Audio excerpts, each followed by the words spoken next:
The Pulse School on RealAgriculture.com is brought to you by Saskatchewan Pulse Growers and BASF. Kelvin Hepner with Real Agriculture. We are at the Manitoba Agronomists Conference, joined by Terry Buss with Manitoba Agriculture. And Terry, there's been a lot of talk about pea production, field pea production in Manitoba recently, with new processing being built or under construction right now. In terms of increasing pea acres from an agronomic perspective, conditions, of course, have to be right for that to happen. What do you see as the potential for increasing peas here in Manitoba? Is this possible?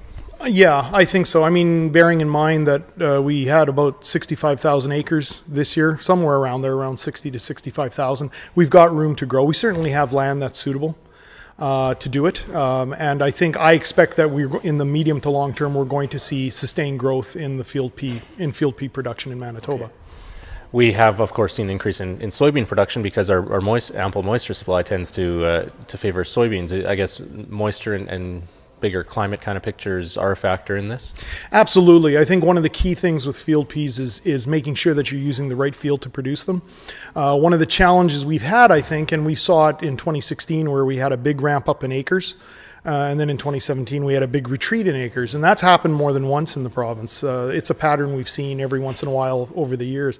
I think a part of the reason that happens is because people put field peas in fields that aren't necessarily well suited for them. We're kind of lucky. Soybeans can tolerate a much wetter climate. They can tolerate soils that are much less well drained.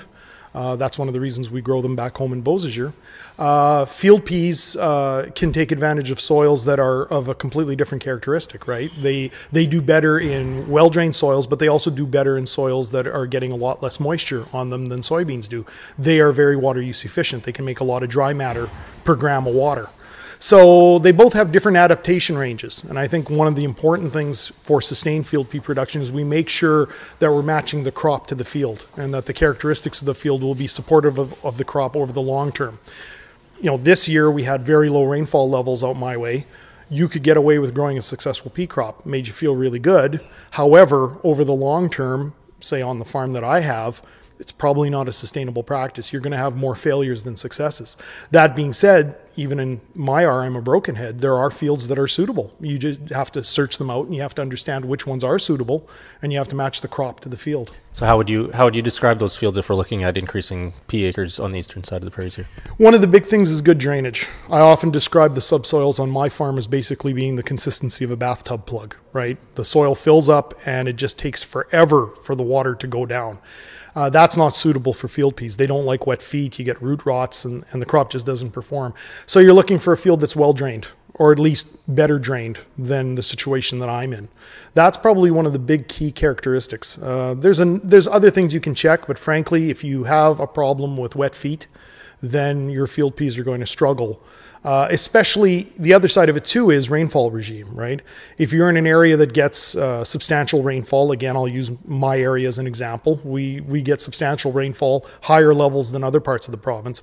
And if you have a tendency to get sudden downpours, and that's another characteristic of our area, then there are more challenges with that, right? Then even the need for a well-drained soil profile, a soil where they're not going to be sitting in water for extended periods of time, becomes even more important.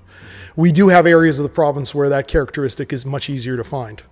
As we move out of those areas where it's kind of obvious and we start moving into areas like the Red River Valley and like where I come from, we have to be really, really careful about matching that crop to the field. Okay.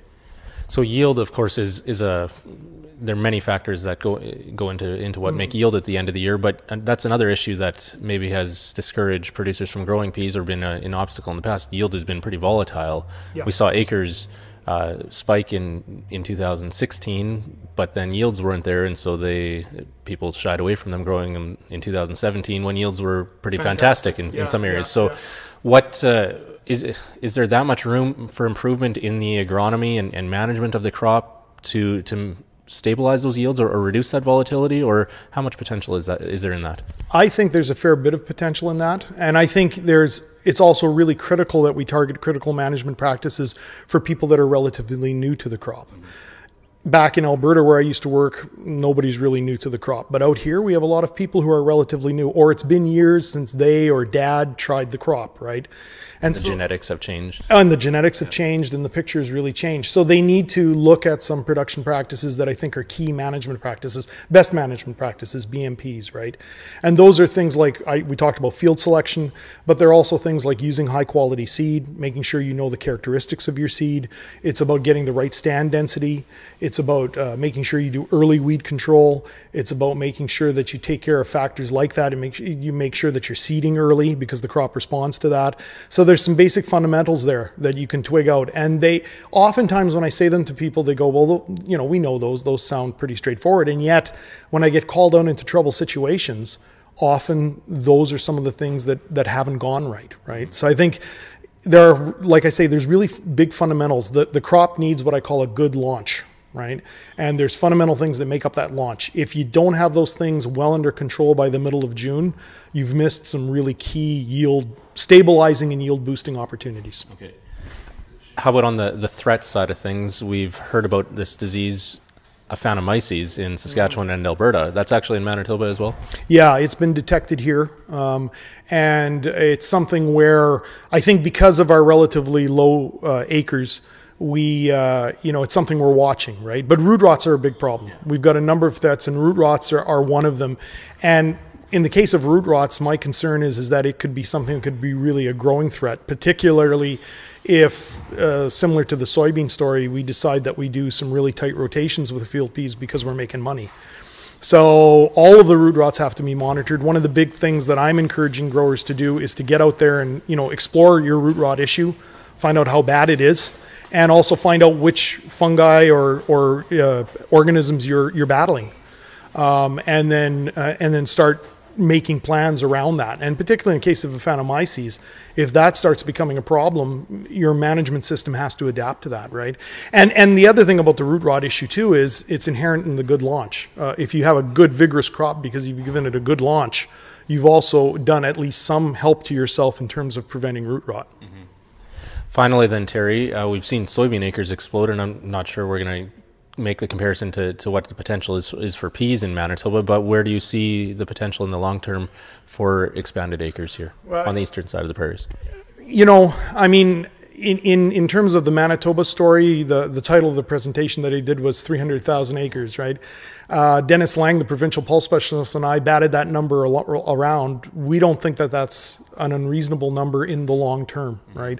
Certainly there's the land there for it. It would be exciting to see that happen. I don't know where the number is going to end up. I mean, the market's going to drive a lot of that. The developments that we're excited about in the province and across Western Canada are going to drive a lot of that. But we definitely have the feeling that we're entering a new era with field pea. I mean, we have a much more sophisticated market here. We have local demand for manufacturing and value added. That ultimately trickles down and provides benefit for the grower. So, I mean, we're hoping for slow, sustained growth, or medium to slow, sustained growth. And the reason that I put it that way is, instead of like the gold rush, I hope that it's sustained and that we see that yield graph start to get less jumpy and the acreage numbers get less jumpy, and we actually have, like an industry that's stable and providing to all of these potential buyers. And I think we're at that point now where we're going to start seeing that happen, and see the crop come more into its own in the province. I would suggest even that there's going to be situations where, as the crop develops, where we have people who are interested in soybeans in areas that are well adapted for field pea, who may say, you know what, maybe my pulse crop is field peas instead of soybeans, right? So it seems that in the last couple of years, we don't go very long between announcements of new demand or new reports saying that there's potential in terms of plant protein demand, and peas are a big part of that picture. So, yep. Thanks for taking the time to chat with us, Terry. No problem at all. Bye.